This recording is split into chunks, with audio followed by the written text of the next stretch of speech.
It's Chris from LaserLemming.com, and I missed you. I missed you very much, and I'm sure you missed me very much too. I haven't seen you for like a week. You haven't seen me for like a week, and the reason is because there's several reasons, but I was adjusting to a new work schedule. I'm on track now. I got this thing. We're doing it. So you're gonna see a lot more videos starting pronto.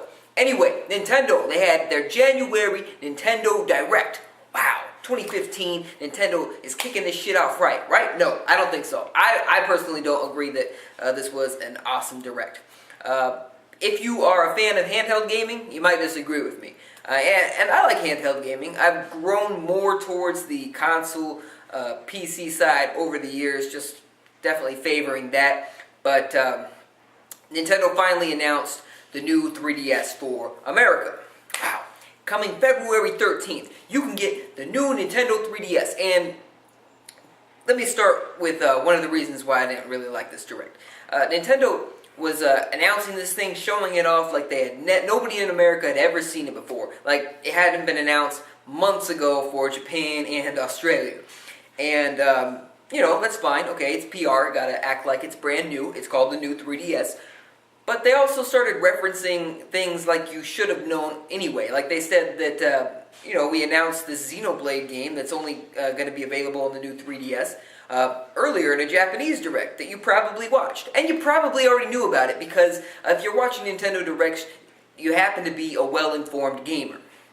And that's as simple as that. And that's one of the reasons I didn't like the way they were spinning it. You know, I don't know, it just kind of rubbed me the wrong way. But I digress. Let's move on.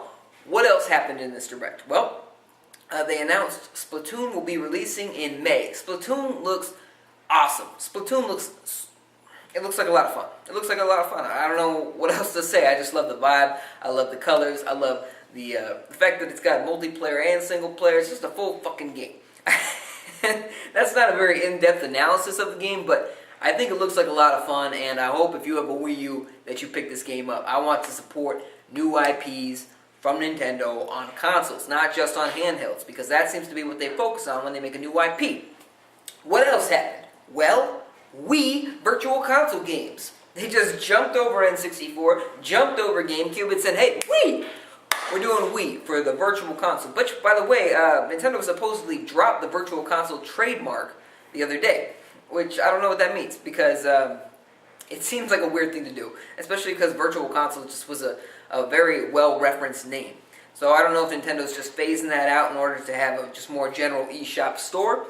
Maybe that'll make way for better prices for the Virtual Console games. I don't know. I did look. They announced 3 games starting. They said Super Mario Galaxy 2, Punch-Out, and Metroid Prime Trilogy are all coming out. Super Mario Galaxy 2 available now. And when they announced this, I wasn't sure what the prices were going to be, but so far they ain't so bad. They said, you know, if you get these games right when they come out, they're going to be on sale half off. And I looked at the regular price for Super Mario Galaxy 2, $19.99. Not that bad, not that bad. It's a fair price. So if you buy it right now, it's $10. If you haven't played Super Mario Galaxy 2, do so. If you haven't played Metroid Prime Trilogy, oh my gosh, do so. If you can get 3 Metroid Prime games for $10, you damn well better be doing it if you haven't played these games. Punch-Out, I haven't played yet. I'll probably play it. Sin and Punishment 2 is supposed to be on the way. I haven't played Sin and Punishment 2 because everywhere I went, it was still $50. To this day, I can't find this game for less than $50 at a retail store. Blows my mind. Supposedly in Europe, it's a lot easier to find for like $5. I digress. What else happened? I thought that was cool. I thought it was cool that they're doing Wii Virtual Console games, and I would love for them to try their hand at GameCube games too. But that's cool. It's cool that they're actually trying on this system. But what else happened? It was mostly handheld related. They announced a new Fire Emblem game. One of these days I'm going to get into that series. They announced a new Fire Emblem game. A lot of people were happy about that. A new Mario puzzle game. Puzzle Dragon Mario. I don't know. It comes with 2 games. One of them is a Mario game. That's a pretty good value, I suppose. Not my cup of tea yet. They announced a free-to-play game. A free-to-play Pokemon puzzle game.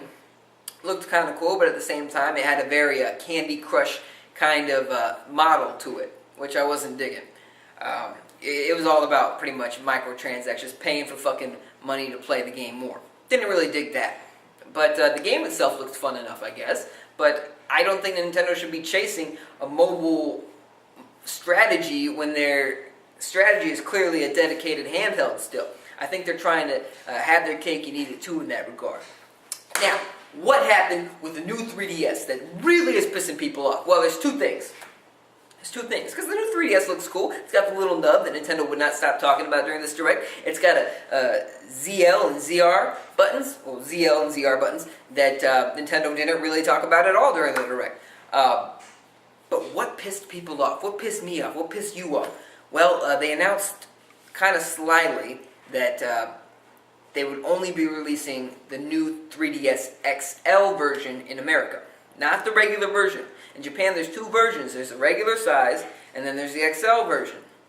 The XL version does not have removable, changeable faceplates like the regular version does. And I think there's a reason for that. I think the reason is Nintendo might be afraid of their retail presence in America. They know that they don't have the same support that they had about 5, 6, 7 years ago when they could put out anything and they could get a lot of retail support. Remember the Game Boy Micro? That had changeable faceplates too, and people supported that shit even though that shit wasn't selling at all. So I think they might be a little scared of that. Otherwise, I have no idea why they don't want to put out the regular 3DS with the changeable faceplates. I don't get it. Now here's the one that really pisses me off. The one that really pisses me off is that the new 3DS XL, that you have to get the XL version, will not come with an AC charger. You cannot charge your new 3DS XL unless you already own a charger from your previous 3DS or DS, and or you want to buy one separately. That's the only way. It's the only fucking way. That's a goddamn shame. That's a goddamn shame. Because Nintendo pulled this shit in Japan years ago, and this was when they first announced the I think it was the 3DS XL, and when they first announced it in Japan, people were getting scared that they were going to do it in America, so they were like, calm down everyone, calm down. In America and Europe, it's going to come with the charger. Don't worry about that. We want to do that to you. And they can get away with that shit in Japan because the 3DS and the DS are so fucking successful that people probably do own several of these handhelds. And that's why they can get away with it. Not that they should, but that's why they can get away with it. Now, why are they doing it in America? Simple, to save fucking money. The system's coming out at $200. So they're doing it to save like a buck, maybe a buck of production. That's how much it's going to cost them to make it. You know, just pulling that out of my ass. But roughly, it's not going to cost them a lot to make that adapter. But they're going to charge for a lot more than a buck for it. And so it pisses me off. It pisses me off. You shouldn't sell a rechargeable, expensive device. $200 is no, it's a pretty penny. It's a pretty penny. It's a lot of money. It's not some flash in the pan little change that you're throwing away. It's $200. And if I'm spending $200 on a piece of technology that requires that has a rechargeable battery that requires being recharged regularly, you should fucking include it. You should fucking include that charger. Pisses me off. Oh my god. I don't know. I don't want to ramble too much here, but I'm really irritated by that. And I think it's a fucking crime. And given the fact that Nintendo's handheld market has been had such a big bite out of it, taken from the mobile market, you know, mobile's fucking killing it right now. Despite what Nintendo keeps perpetuating, so many people are clamoring for Nintendo to go mobile. I'm not one of them, but you know, when there are so many people that would rather just pick up a phone than buy or bring a dedicated handheld with them, why are you fucking doing shit like that? Why are you doing shit that would piss people off like that? You can't assume that everybody's already going to own a charger or that everybody's going to go out and buy a charger. Let me tell you something. When a lot of people buy this system, not knowing that it doesn't come with a charger, they're going to be pissed when they find out that they can't charge their fucking machine without going back to the store, buying a charger. And what if the charger's not there? What if they're out of chargers? You know, Nintendo's lately hasn't been known for fucking having tons of stock available for accessories. I'm talking about the GameCube adapter for the Wii U. But yeah, that pisses me off. I want to know your thoughts about that. Share them in the comments section below. What do you think about the new 3DS? Are you going to get one? Are you going to wait for a possible regular version to come out? Are you going to, what do you think about the lack of the charger? What do you think about Wii games hitting the Wii U? I think that's pretty cool. What do you think about all these things and more? Let me know in the comments section below. Thank you very much for watching. I'll see you next time.